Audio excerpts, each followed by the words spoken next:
Alright, hello everyone. This is FimScripted, a bonus episode where we're just going to be discussing episode 100. Why? Because it was just that special. And, well, we'll begin, like every other episode, with an introduction of who we are. Why don't you begin, Cadet?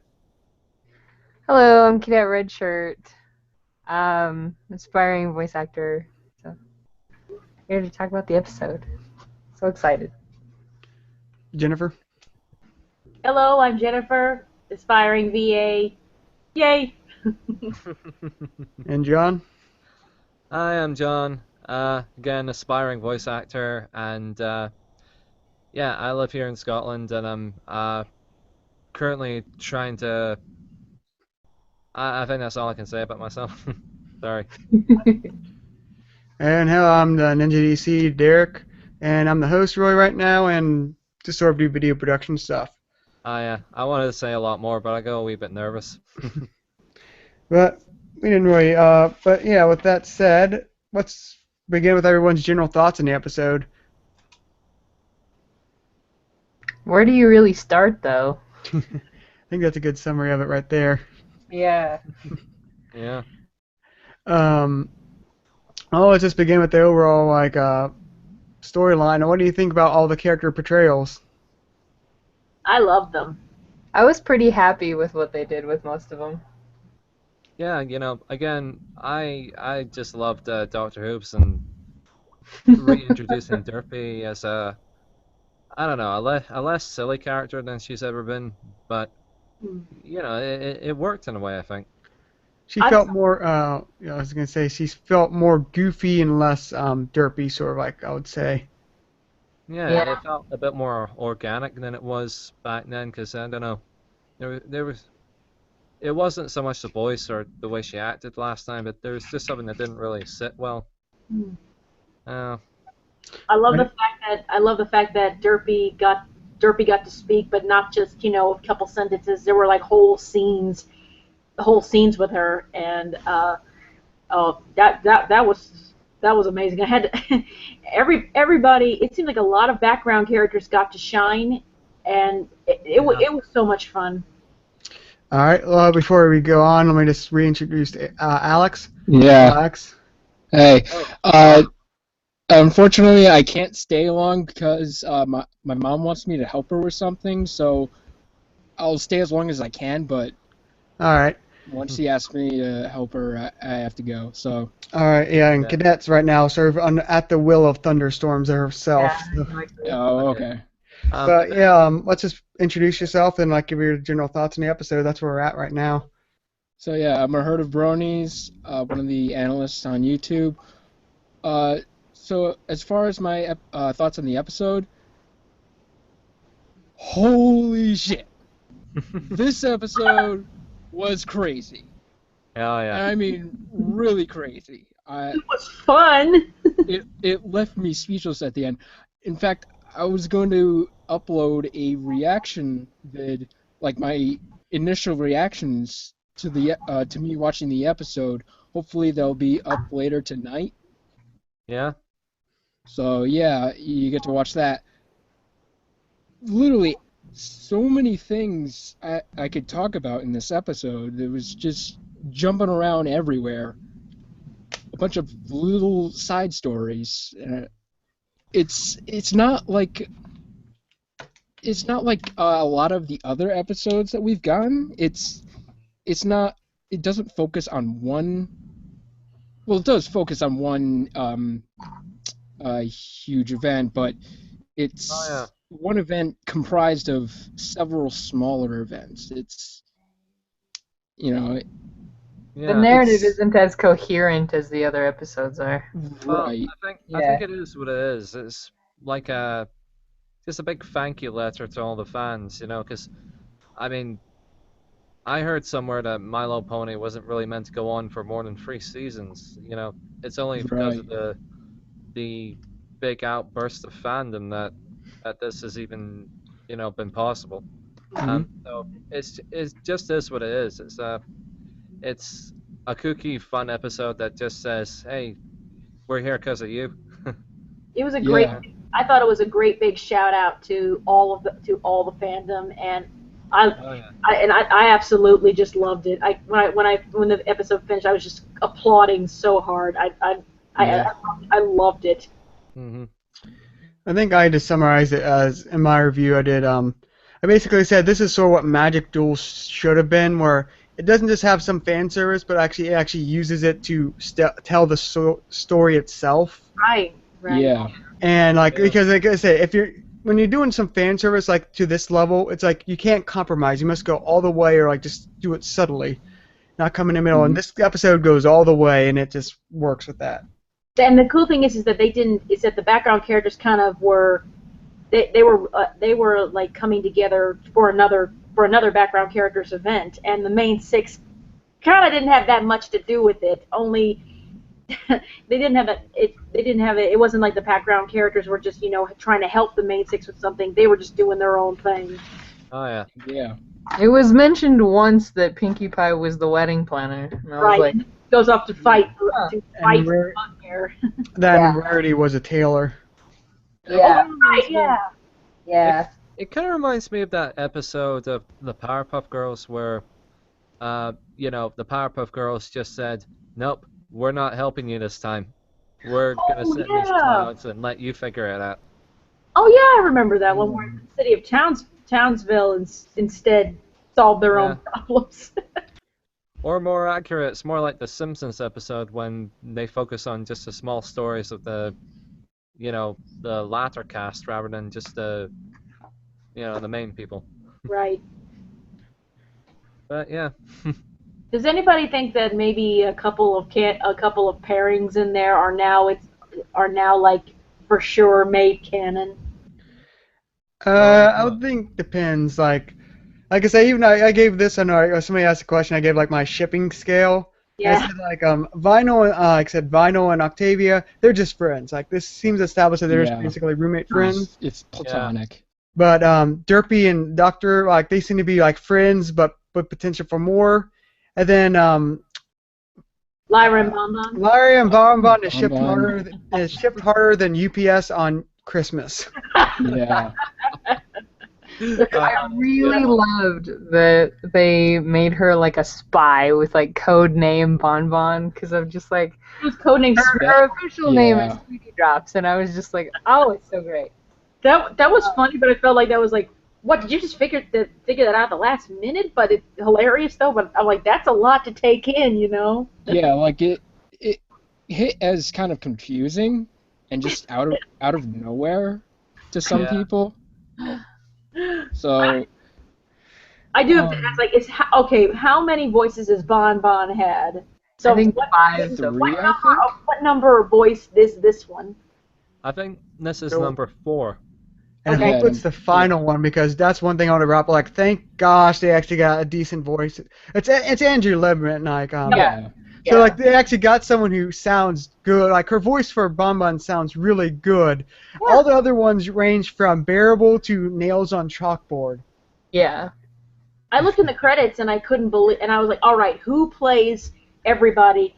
And a lot of the characters, my jaw was dropping, and when who plays who, but especially especially for Bonbon, I'm like, wow, and Lyra, Lyra was played by Ashley Ball, and I'm looking like, wait a minute. Yeah, I could hear it when they were nose to nose. I was like, okay. Right, yeah. I had to watch the episode again, and then I listened to it, and listened to the inflections and everything. I'm like, oh, there they are. Yep, that's it. Yeah, I'm not gonna lie.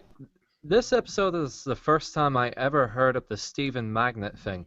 Oh, really? I was so happy. I've never heard of that. I was so surprised when I saw him. I was not expecting him at all. I wasn't expecting him either. That was an insane cameo from the very first episode. The happy dance that I was doing. Thank goodness I was behind closed doors, because it would have been embarrassing. I was just, oh gosh, I was on cloud 9 when I saw Stephen Magnet. Yeah. I wanted him back so bad after season 1, and now he came back. I'm like, yay, this is perfect. And not only that, he's the best beast of the groom. Yeah. The best. I was like, yes, just like that, Cranky. Just like him not to tell anybody. I'm like, the sea monster. Right. Yeah. I love how Doctor Who's reaction to Lebowski Pony going like, what is this word you Man. keep using? Man. Yeah. It's It like, was so Man. bad because I've watched all of Doctor Who from first Doctor to the most recent at uh, least 3 times Mhm. so far.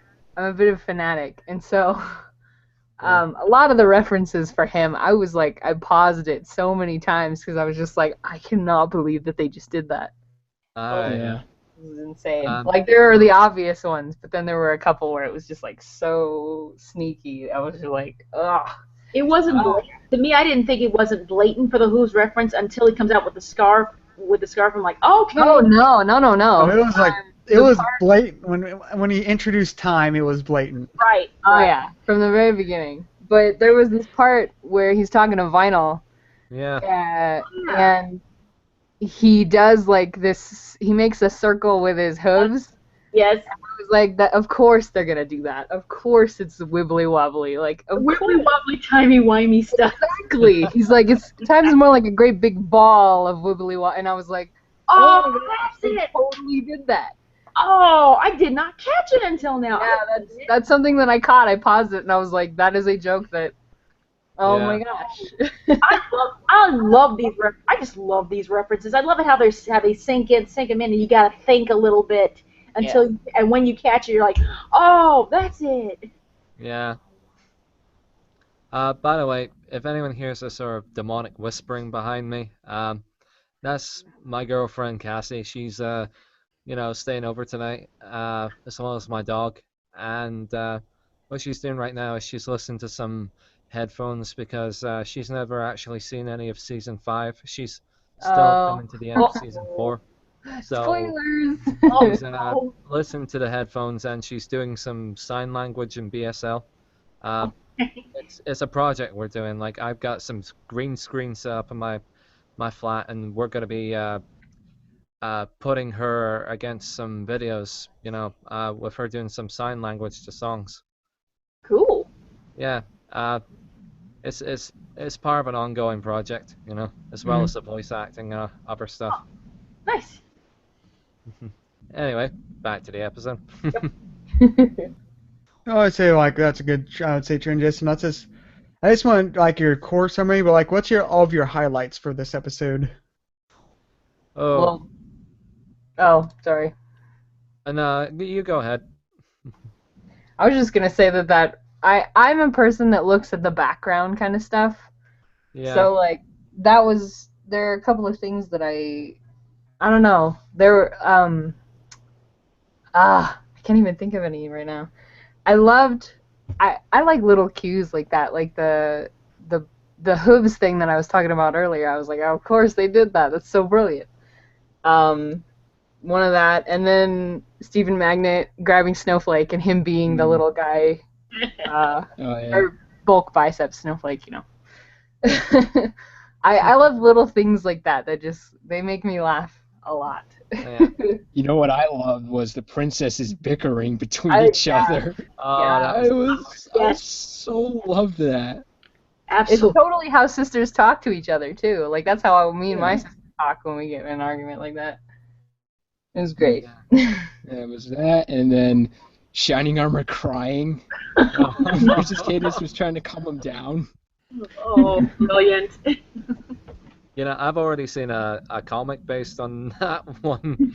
Oh, Basically saying like, I don't normally cry at weddings, or something like that. Yeah, Cadence says like, you don't normally cry at weddings, and he says, I cried at our wedding, and he said like, really? When? When I saw the bill.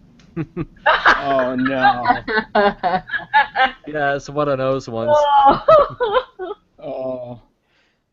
Oh boy. I know. Typical. I'd say, a couple of highlights for me would be, I mean, the whole Doctor Who thing. It's not just kind of, saying, yeah, we have a Doctor Who's pony. It's also, in its own way, trying to expand upon the science that's in My Little Pony. Like the reliance on science over magic, and I think it's it opens up so many doors. I also loved Gummy's little monologue towards the end. Oh yeah, that. Oh, That was another one of my favorites too. Oh my yeah. god. Oh my goodness, that was awesome. Yeah. I mean, when I look at it now, I see it. He's got those big wide eyes, so he's looking for Unblinking. the world in a different way to everyone else.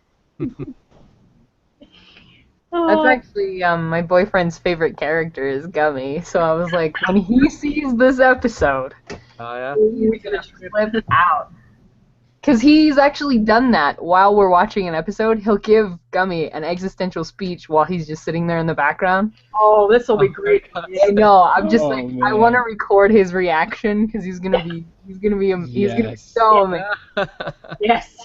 Oh Yeah. man. Please do. Yes. I So think who's next with highlights? Probably you. Me? Okay. Where do I start? Where do I start without freaking out? I think of course the whole Doctor Who's thing and the fact that Derpy was talking. Doctor Who's had a voice and everything. It was very Doctor-esque, pretty much. Let's see. I love my favorite pairing is Octavia and Vinyl. I'm not gonna lie. I love those two best friends or more or whatever. I just love those two together.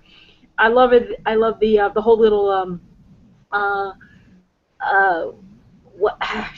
that little kind of musical moment they had with each other. That was amazing. Yeah. I absolutely just loved it, and the way they just like bring in the way they all go to the wedding. It's like they when Vinyl was coming out and in that what is that going to be called? We have the party cannon, we have the bass cannon. What is that thing that she's going to be riding with Octavia on the top? What is that going to be called? I don't know. The Wubmobile? Or the Wub wagon? Oh yeah, the Wub wagon.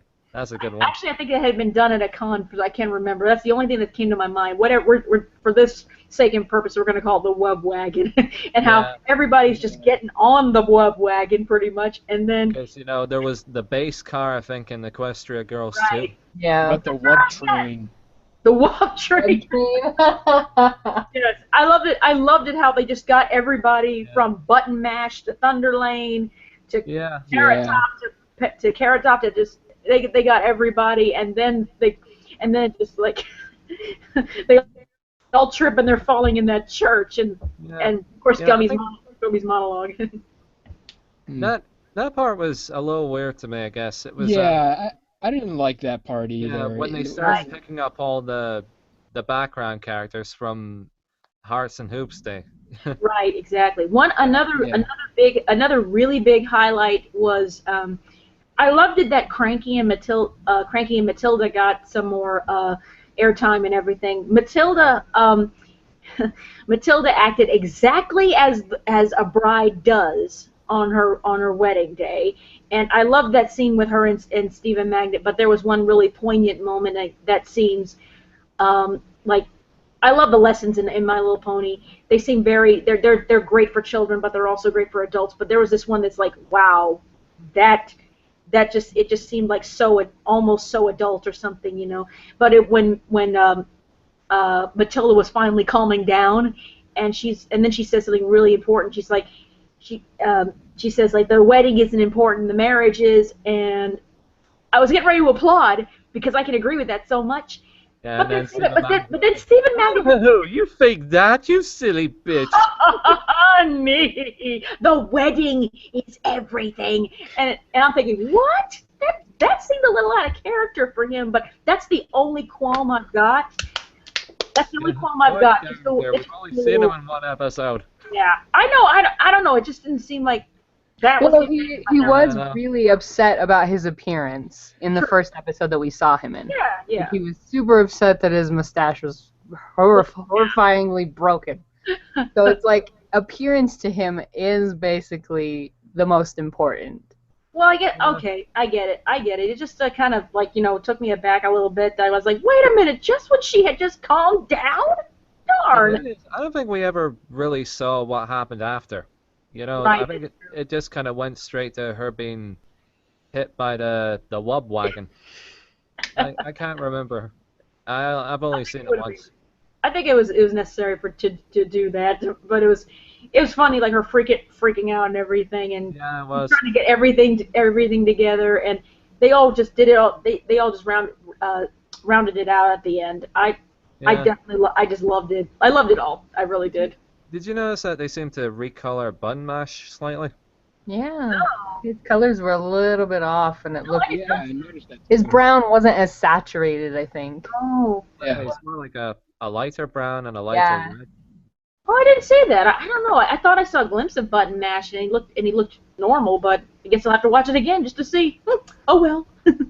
No, he definitely looks different. I was a little sad that both biceps didn't get a yeah. Yeah. They could only do so much, but it's all right. Yeah. I'm sad we didn't get to hear Vinyl speak. I know, right? Final still. You know that the fandom would have been so upset if they didn't hire Now King to do that voice. Like, Right. everybody loves her as Right. Vinyl. And they can't do that and not lose people and be Yeah. so upset about it. I kept thinking to myself, like, Vinyl's going to speak, and it's going to be Noacking, and I will ram my head against the wall or something. Yeah. But I'm surprised, like, Vinyl still doesn't have a voice? Okay. Yeah.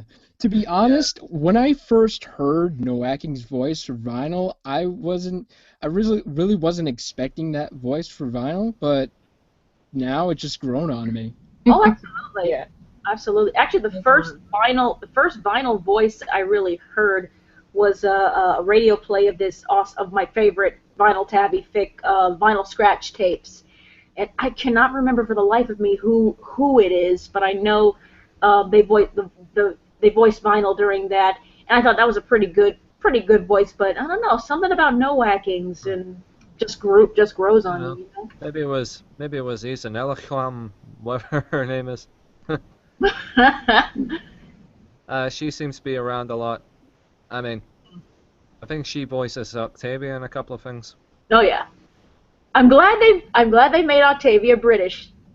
Yeah. They caught on. They caught on. I'm like, Octavia's gonna be British. There's no doubt about it. I don't know if I particularly like Katsumi Evans as her. I mean, she did fine, but it just kind of felt like a 4Kids voice actor doing a British accent. You know, that way, like, you get an American and they think they're doing British. Oh yeah. It just something just didn't seem natural. Maybe it was just the dialogue, like blast. Yeah, Yeah. Well, it's not a British accent, it's a Trottingham accent. Oh yeah. Nottingham. Yeah. Something about it just didn't seem, that natural to me. I don't know. It's definitely better than the one in Rainbow Rocks, though. Yeah, I can't even remember that one. It was only one It line. was kind of screechy to me, and I was like, I can't see that voice carrying over to the Pony World very well. Yeah. Yeah. Wasn't that the same voice actor though? And also, Kasumi, if you're listening, I'm very sorry. You have a brilliant singing voice. Please don't hate me. I love the Smile song. Don't worry, I think you're gorgeous. Wait, you love the Smile song? Didn't she do the Wait. Smile song? No. Oh. Wait. That's the Shannon Chan Kent. Is that who just sings Pinky? Yeah, that's Pinky. Shannon Kent is Pinky. Which one's Kasumi Evans? Katsumi Evans is Rarity's singing voice. Yeah. Oh, yes. Oh. That I love the Manhattan song. It's brilliant. Oh, me too. Oh, yeah. Art of the Dress for the win. Yes. Yeah. Oh, and the only pony every pony should know. Love it. Oh yeah. Mm-hmm. Why don't the voice actresses actually do their own songs? Not just because, like, some just can't sing the song like as well as other singer. It's also they have to sing it in the voice that they're using for the character. Yeah. So if you Yeah. like Tara Strong can sing, but she can't sing as Twilight. That's Alright. the problem. It's- Like Yeah. she can't sing with that vocal range that she's using. Yeah.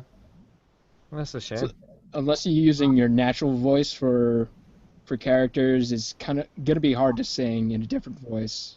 Yeah. Yeah. Especially if you're trying to make it sound as natural as possible.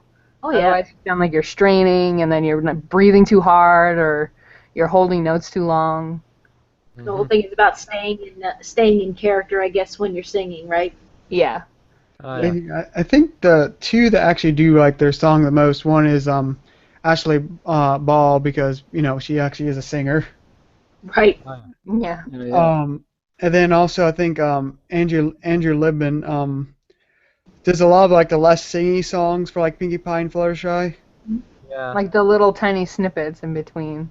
Yeah, and just sort of like the more like speaking Yeah. songs. Like the Pony Pokey song. Oh. Yep.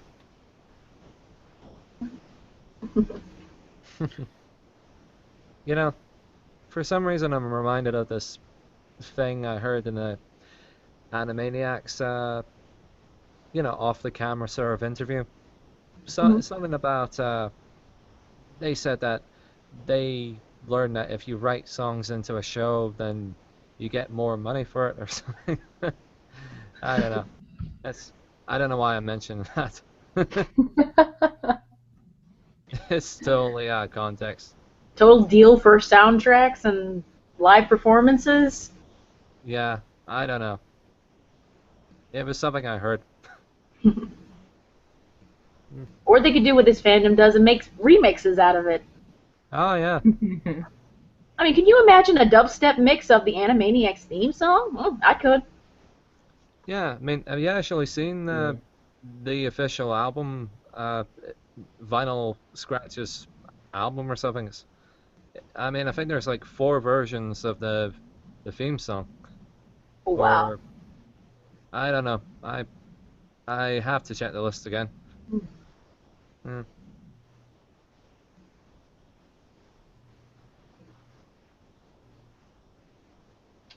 It's gone Oh. quiet. Well, let's Yeah. just say, like we've already covered some highlights. Like, what would you say if are there any negatives? Because some people in general consider the idea of fan service negative as a whole. Oh, I yeah. disagree with that, but like, was there any something where you felt the fan service got in the way of the this episode? I think with the Big Lebowski characters, like personally, or it was kind of like this random thing that Dr. Hobbs had to go. Oh yeah, that was another thing. They just called him Doc. I was like, oh Yeah. great. They called But- Derpy Muffins. They didn't call her Derpy Yeah, at all. It wasn't even in the credits. They just called her Muffins in the credits. yeah. I There have been a thought- couple of toys where it's just a picture of a muffin for her name, Yep. and I'm like, really? They just don't want to touch that. Just like with Vinyl's voice, they don't Yeah. want to touch that. Yeah, wasn't it Ditsy Do at one point? Yeah, that was the original, I think. When they edited it, when they did Yeah. redub, Yeah. and then yeah. But But yeah, I think I have to agree. Like, I think like the ones like I said, like one of like Emil Larson's like greatest strengths. He does like I said like he does like chaotic episodes well. He does like events well. He's able to do like manage it. He's brought us Discords, the pair of sprites. Mhm. But one of his negatives I find is he can sometimes meander a little bit in the center. And I felt like the Big Lebowski thing. It was a fun scene, but it seemed to go on for a little too long, and I feel we could have used that time like that, go over some other fan background characters, yeah. or like, Yeah. or basically make some of the random bits a little bit more less random, like Bon Bon being a spy. Like, what A if, little bit more cohesive. Right. what if we got like an extra scene of her actually going after the Oh, yeah. bugbear, or something like just something in the background. Like, I felt like they could have just some of the things I felt could have been tidied up a little bit more. Like, Yeah. like since we wait so long, it might have been nice if it was a 40-odd minute episode rather than 22 minutes. That was what I was thinking they did the web wagon thing for. Because they're like, shoot, we ran out of time. Let's bring all these extra characters that we weren't able to show onto this thing that we're taking to the church. Or the town hall. But let's wow them while we're doing. Yeah, exactly. Let's do something fun while we, wrap it up. I think it definitely worked. No, I think personally maybe a little scene for Featherweight to have, where he has a little bit of dialogue. Yeah. It was kind of a funny joke seeing him using the printing press like that. Oh yes. Does Featherweight actually speak in the other episodes that he's in? I don't think so. I didn't think so. I thought he did just briefly, like during the Ponyville Confidential. Yeah. Yeah. I don't think he did though, because No. all he did was show off his cutie mark, and then they were like, how did he get his before us? Right. Yeah. I always assume that he's kind of related to that Pipsqueak. Oh, Pipsqueak's so adorable. No, yeah, The for little some one? reason I always see Oh. Featherweight with a British accent. Yeah. Yeah. Unless if they changed Pipsqueak to have an American accent now. I can't remember. No, I don't think so. I don't think he's talked since the Halloween episode. No, they had him. He had a lot in the Oh, right, the Twilight Time. yeah. Oh. Yeah. I can't remember. Oh, what- right, yeah.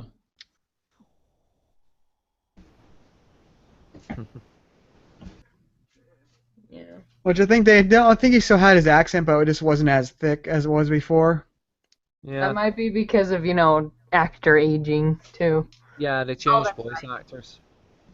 Yeah. Yeah. Yeah, I think Bolt Biceps has gone through a few voice actor changes too. I'm not sure. He went through two, I think. Originally, I think it was. I Doctor can't remember who did it originally. actually voiced, Bolt Biceps, I think. Right. Sorry, I interrupted you, Cadet. I think. I don't even remember what I was saying. Oh, sorry, it wasn't you. It was Jennifer. Okay, I was like, It's all right. I don't remember what was happening. I'm really sorry, Jennifer. It's okay, no problem. I was saying that I think it was one other person that did bulk biceps back then. I think when he was still known as Snowflake, which I really think they should keep that name because I think it's hilarious. Yeah. I mean, I thought so too. I thought it would have been a great thing. Yeah. big roided out pony and his name is Snowflake. I'm giggling right Yeah, now. it's very ironic.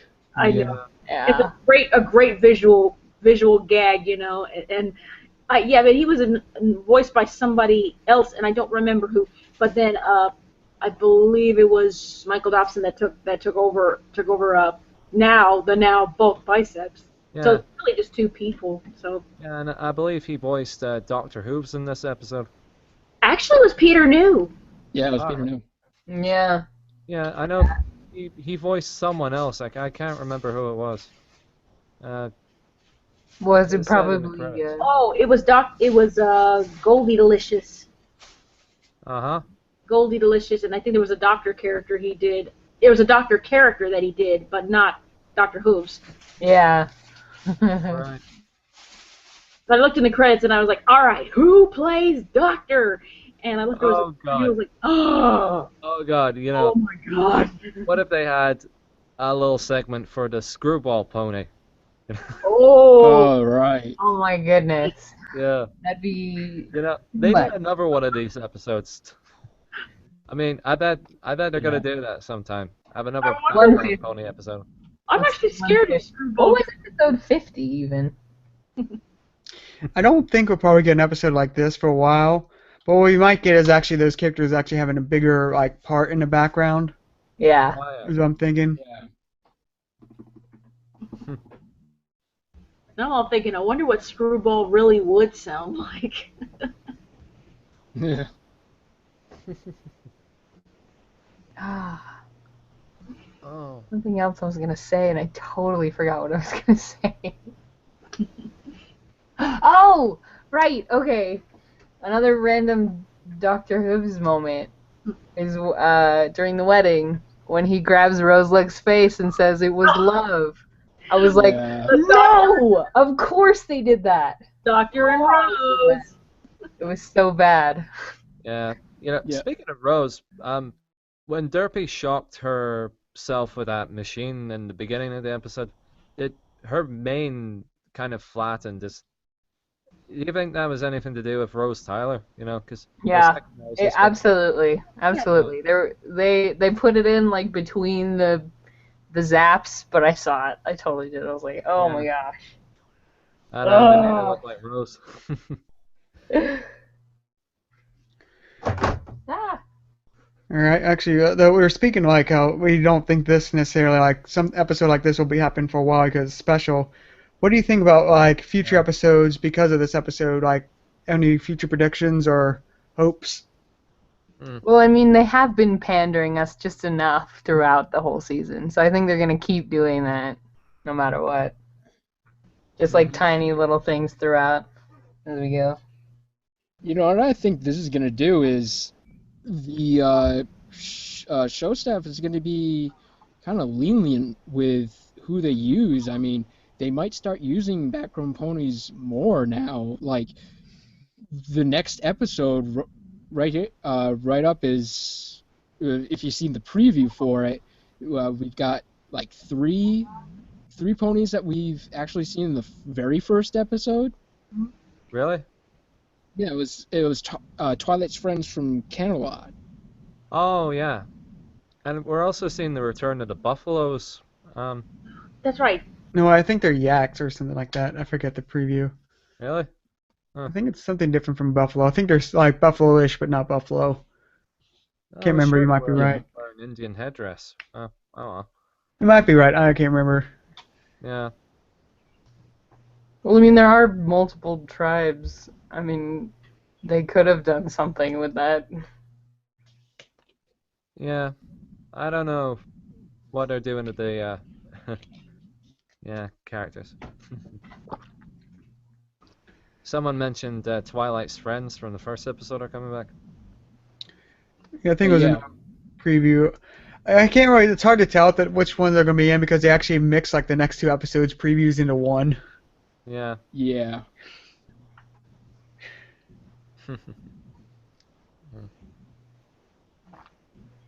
I honestly can't make any predictions because I've been so like excited and everything and happy of what they've done so far. I'd be like, what's the point of making predictions? Just sit back and see what happens. Yeah. I tend to find, you can make predictions and more predictions, but in the end, the writers are going to do whatever they like, and usually it's something no one else has really thought of. It's nicer to see them get more leniency with the show, though. Right. Yeah, Mhm. they've been Yeah. on a very strict schedule thus far, Yeah. and that's why the season came out a little later because they were like, yeah, we're gonna do what we want. Oh, yeah. Some of you, I think, have already seen my prediction for the ending of the season. Oh yeah. Oh, what was that again? The Well, basically, Cutie Mark Crusaders? yeah. Basically, I was on a bus to Edinburgh, and I just thought about the ending episode, and yeah, I thought I don't see the ending episode being a showdown between the cast and Starlight Glimmer. Somehow I see that being like second last, and then the Yeah. last episode, I think it might be an episode where we see the Q Mark Crusaders get their Q marks the way I predict it happening. Mhm. I like 'Cause, I like that prediction and that story that Yeah. came up. it's like Diamond Tiara has always been the kind of her and Silver Spoon have always been these characters have been ripping on the Q Mark Crusaders for being blank flanks. So Yeah. in a way, if they're gonna get their cutie marks, then it's also going to be in the end of her calling them blank flanks. So I figured that's going to tie in somehow.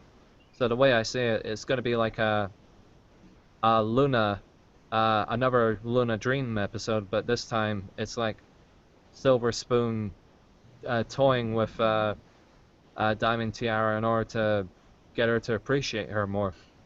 And the Q Mark Crusaders are just kind of like they've been called in without their own knowledge to help out diamond tiara out of a jam while in this dream, and somehow they, discover what they really want to do.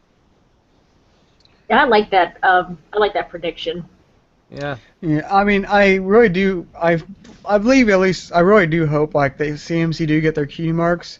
Agreed. But I do believe that main six will be involved in the final episodes, because I think if that leaked list of episode titles is correct, it's going to be a two-parter finale. So I don't think that, like, if it was just like a one-part finale, I could see them actually focusing just on the CMC or something like that. But since it's a two-part, I feel this main six are going to be main focus. But if it does involve cutie marks, like, it might be able to still get a lot of focus on the CMC and hopefully get their cutie marks about freaking time. What if they? What if they did? What if if it were the CMC and their cutie marks and Starlight Glimmer? What if somehow there was a way to combine them both? Maybe. Yeah. That's what I was saying. Like, since it is like she's involved with like cutie marks and whatnot. Right. We still don't know what her motive is. Oh yeah.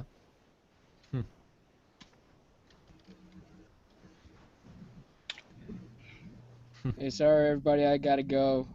All right. Well, I said All right, Alex. hitting the. Bye. All right. See ya. You take care, man. Bye. But yeah, pretty much this marks the 10-minute warning period. So if you have any thoughts, summaries of this episode. All right. Well, generally, I just think it was a fun episode, and it was always meant to not really be taken too seriously. It was meant to just kind of make the fan base's head explode. And that's all I can really say about it. I liked it. It's not gonna further the storyline. It's not gonna detract from it or break anyone's headcanons. It's just a fun episode. Oh, it definitely broke headcanons, but. Yeah, I don't know. I don't know what I'm talking about. No, it was a nice episode. Anyone else? I loved episode 100. Yep, happy that the background characters finally got their day, and yeah, it was. And I love the whole story. Everything was great. Loved it. Wub wagon. Yeah, I think I really liked it too because like I said, fan service, like, as long as it benefits the story, or like I said, if it benefits a plot narrative, like the plot setting or characters, like, it actually can be beneficial, which pretty much it did all three of those, because it gave us, by characterizing these background ponies, actually it was able to give a better image of Ponyville as a whole. Yes. Which actually was a theme of the episode, but that was why I feel it was successful. And like I said, I don't mind, like I said, if it's useful, like this sort of lighthearted episodes like this to celebrate something. Like I said, it reminded me, I even forgot to bring this up in my review, but it reminded me of how if any of you have seen Stargate SG-1. A little bit of it. The Groundhog Day episode. Uh-huh. It's like, that was like voted the favorite episode. It's like, this reminded me of that. It was just like a lighthearted episode that at the same time advances the plot and also sort of like basically like poking questions that like fans had for a while, and also just wrapping up with a good moral. Yeah. Yeah, I really loved the mayor's speech at the end. Oh, loved it. Yeah, I mean, it's not something I've not seen in other episodes. Well, upper series, but it's just really nice to see them give a clear shout out to the bronies. Oh, here's one thing that I wonder if we can get in a little bit of discussion. Did anyone catch the changeling? Yeah. Yeah, I think we all could. Like, when I said I wish they would have. What's changeling doing there? When I brought up the question of like if they would have better balanced the episode to give more time to make the random scenes less random, that's one of the scenes I was specifically talking about. I was like, I don't mind the changeling being there, but I want like a few extra scenes, like just 30-second scenes, just explain why. Like, oh, he somehow knows a groom or something, just something. Like, it's just so random at the end. That was really random. And I'm like, what? All I could do, it was so quick. All you do is just point to the screen and be like, changeling, and that's it. It's done. I'm like, why? Why was the changeling there? Maybe just for the shock appeal, because I mean, obviously, us seeing it, we're like, "What the heck? Why is that there?" Well, then Right. again, this is a kind of a background character's ode to them, and I think Yeah. a lot of people loved the changelings. So Yeah. And they never got any like speaking time because I don't know. They were just kind of the ground minions, the everything for that. So it's like you can understand why they would put it in there as like a gag kind of thing. now I have this visual of the changelings running around, and they have accents just like the actual minions. You know, Hello. maybe it's because, well, the last time we saw the last time we saw the changelings was a wedding episode. So Right. Yeah. this time them returning in a wedding episode but not causing any chaos is, you know, just yeah, just a bit of a shout out to the last one. True. Yeah. I don't know. Still fun though. Yeah. At first, I wondered if maybe some of the guys that like that, you know, changeling reviewers. You don't know what I'm talking about. He's always featured on the Equestria Daily. Yeah. You know, there's like I think 2 or 3 people that use a changeling. I think I know which one you're talking about. Yeah, he's usually wearing like an orange hoodie and a cap.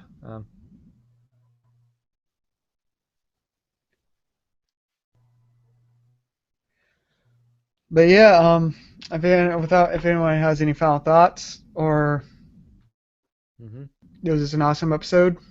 Awesome episode. Yeah. I really liked it personally. A Yeah. definite highlight for season 5. Yeah. Can't wait for more. Yes. All right. With that said, I think we might as well call this episode to a close, and see you all with our next official FimScripted episode. Bye.